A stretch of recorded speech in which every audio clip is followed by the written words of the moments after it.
राजनीतिक प्रस्ताव पारित हुए हैं और उन प्रस्तावों पर भी राष्ट्रीय परिषद में चर्चा होनी है।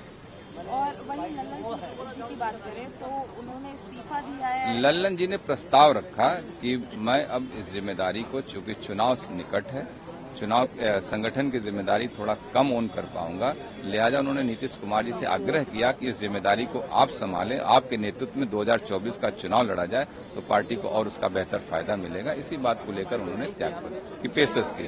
जेडीयू का क्या रोल रहेगा इंडिया अलायंस में, क्या इस पर कुछ चर्चा हुई? देखिए, इंडिया अलायंस जो भी विपक्षी गठबंधन हुआ इस देश में वो माननीय नीतीश कुमार जी के ही इनिशिएटिव पे हुआ। पहली बैठक पटना में हुई, उसके बाद अभी निरंतर जारी है बैठकें, और निश्चित रूप से जेडीयू की बहुत अहम भूमिका रहेगी इस गठबंधन में। प्रधानमंत्री चेहरा की बात कर रहे हैं। देखिए, अपने अपने पार्टी की नेताओं की बात है। हम अपने नेता को बिल्कुल चाहेंगे देश का प्रधानमंत्री के रूप में देखना। अगर हमारे चुनाव के बाद अगर इंडिया गठबंधन की सरकार बनने की स्थिति आती है तो निश्चित हम चाहेंगे कि जेडीयू के नेता होने के नाते मैं चाहूंगा कि हमारे नेता देश के प्रधानमंत्री बने। आखिरी सवाल सर, नेशनल काउंसिल की मीटिंग में देखिए, इसलिए भी चाहते हैं कि हमारे नेता का एग्जीक्यूटिव जो विभिन्न पदों पे देश में तमाम भारत सरकार में तमाम मंत्रियों के पद पे रहे। बिहार के पिछले 18 सालों से मुख्यमंत्री हैं, उनके ऊपर किसी प्रकार का कोई आरोप, परिवारवाद का, करप्शन का, एक गुड गवर्नेंस का आरोप, बिहार एक किस स्टेटस में था आपने देखा होगा।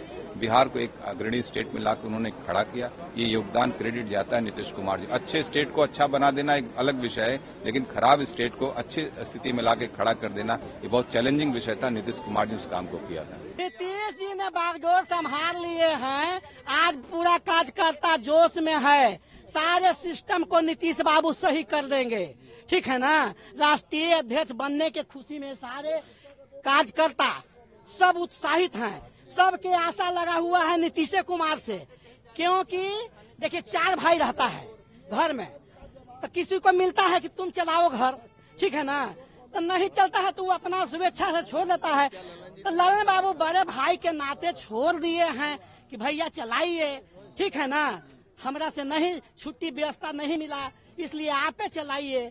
तो इस पार्टी मजबूती है कि अरे फोन आया है हमरा पास दूसरे पार्टी से कि अरे हम जदयू में आना चाह रहे हैं, समझ गए ना हम कि ठीक है तो स्वागत है, स्वागत है। सबकी आस जग गया बिहार वासियों को। पीएम उम्मीदवार के बनना है, तय बनना है, बनना तय है। नीतीश जय, नीतीश जय जय जय जय जय नीतीश। इसमें शक है? कोई शक नहीं है, उम्मीदवार बनेंगे। जो आया है जाना तय है, जो जन्म लिया है मरना तय है, लेकिन जो जाता है वो कीर्ति करके जाता है, उसकी वृत्ति उसके जस को बढ़ाता है। लेकिन इनकी विदाई जिस तरह से हुई है, इनका जो वृत्ति था इनके कीर्ति को घटा दिया। एक स्वाभिमानी व्यक्ति कभी इस तरह का विदाई स्वीकार नहीं करता है। जब पार्टी का विश्वास नहीं रहे, नेतृत्व का विश्वास नहीं रहे, उस पद पर रहने का कोई औचित्य नहीं रहेगा। इनको पहले ही इस्तीफा कर देना चाहिए था। इस तरह से प्रेस मीडिया लोगों के बीच अपनी दुर्गति करा के जाना, मुझे अफसोस है, हमारे क्षेत्र के सांसद हैं, ये कतई उचित नहीं है। क्या लग रहा है कि अब बहुत चीज बदलेगी महागठबंधन में, जदयू में, क्या लग रहा है? श्रीमान लालू प्रसाद यादव बहुत दुखी हैं आज।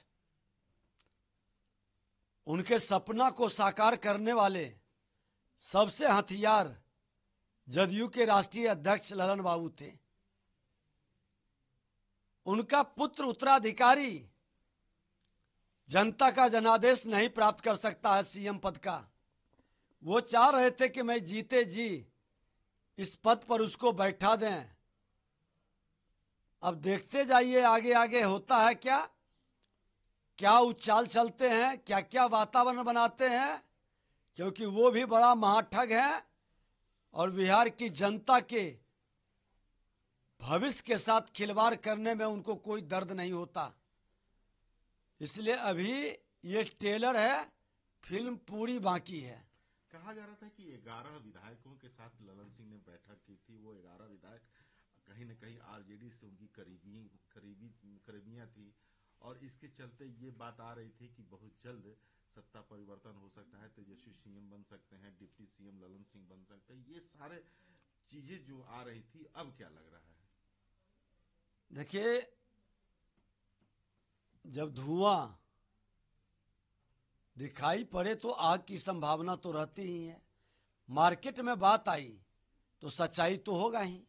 घबराहट उसी का है। मुख्यमंत्री नीतीश कुमार जी, ललन बाबू होम्योपैथिक डॉक्टर बन करके पेट के दांत निकालने के लिए चले थे, पहले भी पलटी मारे थे, पहले भी कांग्रेस में चले गए थे, तो कोई नई बात नहीं है। समाजवादियों का यही कैरेक्टर और चरित्र रहता है, और जनता समझती है इन लोगों के कैरेक्टर को। राजनीतिक शुचिता और पारदर्शिता के साथ सुशासन भारतीय जनता पार्टी ही कर सकता है, और भारतीय जनता पार्टी हमेशा कहती है कि मैं सत्ता के लिए राजनीति नहीं करता, सुशासन के लिए करता हूं। और नीतीश कुमार जी को सुशासन के लिए गद्दी पर बैठाया था, लेकिन मुख्यमंत्री नीतीश कुमार जी को जिन लोगों ने प्रधानमंत्री का सपना दिखा करके दुशासन के गोद में जाकर के कुशासन को स्थापित कर दिए, आज सबको पश्चाताप हो रहा है, देर से ही सही, लेकिन लोग को समझ में आ रहा है। क्या संभावना अब बनेगी, क्या फिर से नीतीश कुमार के एनडीए में आने की बात हो सकती है? ये सर्वविदित है कि ये सारे जो उठापटक उलटफेर हुए हैं वो कहीं न कहीं एनडीए से करीबी होने के चलते। बिहार प्रदेश के किसी लीडर को है ये क्षमता कि कौन करीबी लाए और कौन दूर ले जाए? भाजपा किसी जाति की पार्टी है, किसी वंश की पार्टी है, किसी व्यक्ति का पार्टी है? अरे भाजपा सामूहिक नेतृत्व की पार्टी है, और सामूहिक नेतृत्व जब निर्णय लेता है तो लोग स्वीकार नहीं करता है, स्वागत करता है। और हमारा नेतृत्व पहले भी कई बार अपने विषय को रख चुके हैं, इसलिए उस पर कुछ बोलना अब कोई मायने नहीं रखता।